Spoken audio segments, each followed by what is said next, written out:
Hello and welcome to World Talks on TVP World with me, Ashim Kumar. London has just witnessed one of the largest right-wing demonstrations in its modern history. More than 110,000 people joined the Unite the Kingdom march, led by anti-immigrant activist Tommy Robinson, with violent clashes leaving over 24 police officers injured. At the heart of the protests, Britain's asylum policies, the housing of migrants in hotels, and a surge in anti-immigration sentiment that is reshaping politics across Europe. Joining us is Rafał Pankowski, co-founder of the Never Again Association and professor at Civitas University in Warsaw. Professor, thank you very much for joining us. Welcome. Thank you. Okay, so initial impressions, Rafał, of this march. Some estimates put it at 150,000 people, so clearly quite big. Clearly quite a widespread sentiment. Your thoughts? Well, apparently it is the biggest far-right march, demonstration, gathering in the history of Britain. So yes, it is already important to note. But of course, it's not the only such event organized by the international far right in the last years and decades. And we actually have seen bigger marches organized by the far right in Warsaw on the 11th of November, the Polish Independence Day. But I think what is interesting and important about all those marches is the international aspect, because these are not just events bringing together nationalists from one country. These are international gatherings of far-right activists. I want to talk about the international aspects in just a second, but before we move there, I mean, we look at pictures of the protests and we see people, old ladies, old gentlemen, and they've come from Scotland and everything. It doesn't strike you as the typical picture of far-right activists, with aggressive clothes and haircuts and all of that. Do you think it's possible that this is actually a sentiment that extends beyond the far right to the average man or woman in the population? Well, of course, it depends a little bit on how we define the far right, yes? And you rightly pointed out that the sort of old image of the far right associated with a certain subculture, the skinheads, etc., it's no longer necessarily so valid. So yes, what has happened in different countries across the world is the infiltration of what we may call far right ideology into the more mainstream society and across generations and other characteristics. And of course, this is what we have seen here. Right. Okay. Now, I mean, your organisation is called Never Again, and of course, that's something that's it's a slogan from Israel after the Holocaust and Israel's, but not. At the, looking at an interesting photograph on Reuters just earlier on, and I noticed that there were Israeli flags amongst these protesters and Georgian flags and so on. And I couldn't understand how that would jibe with, again, our traditional vision of the far right. Is the far right changing?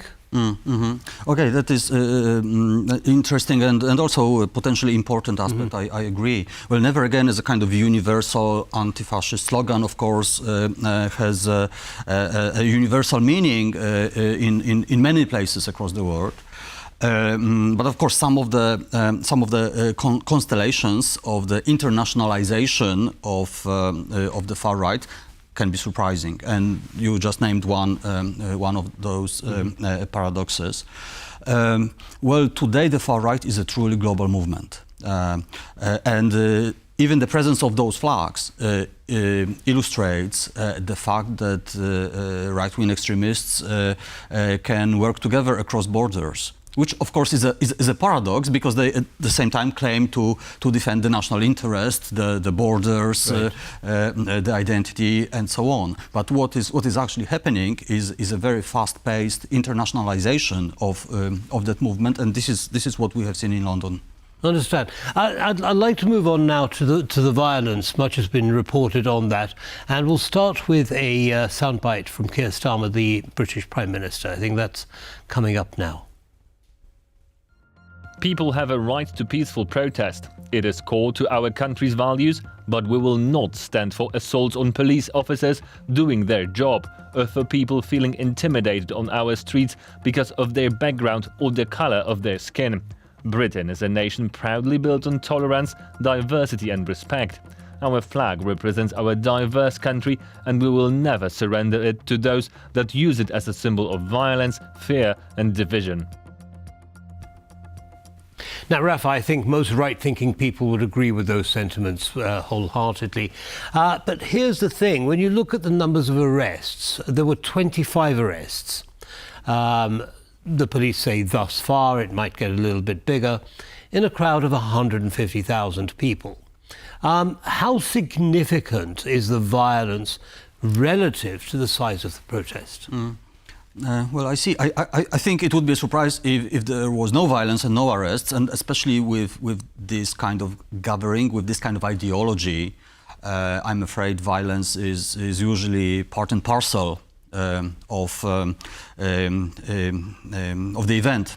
And once again, we have seen it over and over again in Warsaw around the 11th of November, which is an event organized by ideologically similar groups and with the participation of some of similar groups. In fact, the organizer of the march in London is known to have been a visitor to the marches in Warsaw, which I think in many ways inspired this event.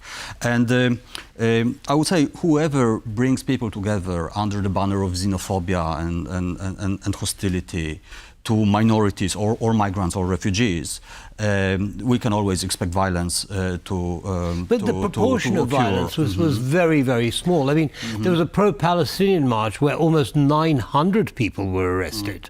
So you know, I'm just wondering, you know, what it was that you know has really hit a nerve in terms of the headlines that we see about this. Well, some of the comments I have seen indicate that this time the British police took a rather soft touch approach to handling the march. I think overall the British police, they have quite a long record of experience dealing with hate crime and far right groups. You know, going back to the Lawrence inquiry and other experiences from the past. So I think that by and large they know, or they should know, how to handle such situations. But the question might be, what will happen next? Will there be more such street marches, possibly leading to more violent incidents? What will happen with this whole movement? Did they just come together for one day, or are they going to sustain it? And I think the question of violence again might return. Yes. Now you talk about sustainability, and clearly one of the ways in which movements are sustained is through political influence and power. And the Reform Party, with whom I believe there are many commonalities between the organisers of this protest, is gaining popularity. Is there something that Keir Starmer should be thinking about? If he's going to, I mean, should he be listening to what these people are saying? Well, of course, there is a certain far right or radical right surge across the world, starting from the US, and I believe that the Reform Party in the UK today is very much, to a large extent, it is an expression of that global phenomenon.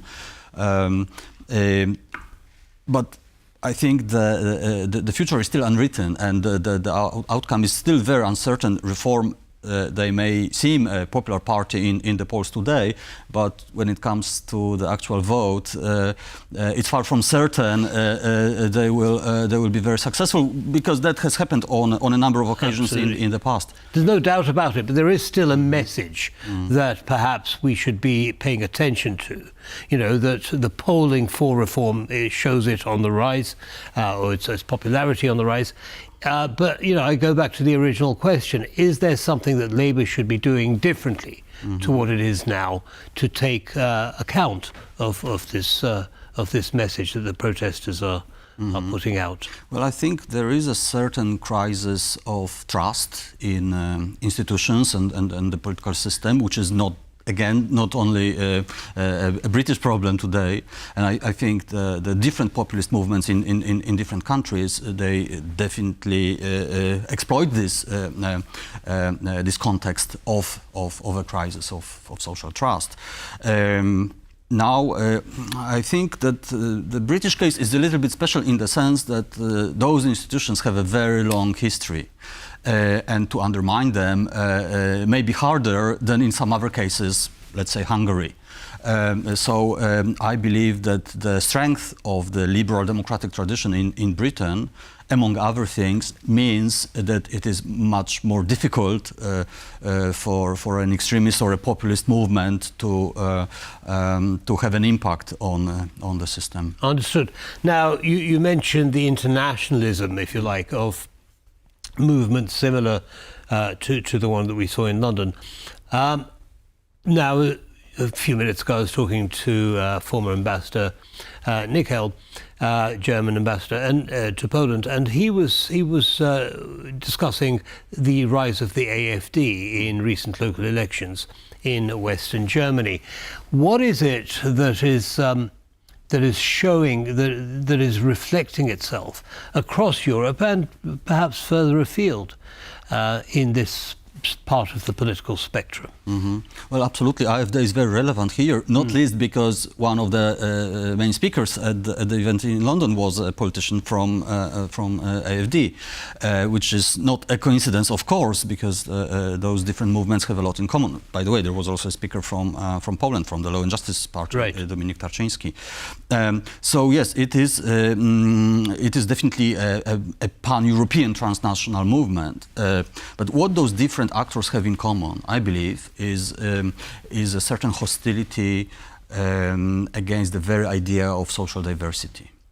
And I think that the sort of preference for homogeneity is what brings all those different politicians and parties together. And of course, the expression of that hostility is in many ways influenced by the historical context and the national context, the political traditions, and so on. But they have something in common fundamentally, which is hostility against otherness, against difference, against diversity as such. So that's a common thread. Professor, unfortunately, we're going to have to stop here. The time has run out, but do come back and let's continue our discussion soon. Thank you very much for taking the time.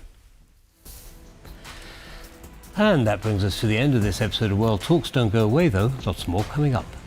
Goodbye.